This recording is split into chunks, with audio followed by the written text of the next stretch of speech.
Tourism Minister Edmund Bartlett is this evening assuring visitors that Jamaica remains a safe destination. His comment follows the fatal police shooting at the Sangster International Airport involving an American citizen Friday morning. During a visit of the airport on Saturday, Mr. Bartlett stressed the importance of destination assurance to the sector. The Ministry of Tourism is very concerned about the safety of our visitors, and we want to make it very clear to the world that when you come to Jamaica, you will be safe.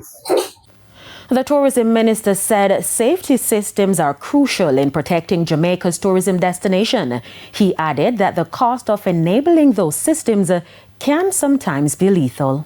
That if someone made a mistake and drifted to the wrong places, and then because of either not being in full control of their faculties or something, with the risk of them just doing the wrong thing and causing a massive disruption at our airports or anywhere, it's too great. And so I think the security forces are alerted to act. And when they act, we need to recognize their action for the critical value that it presents.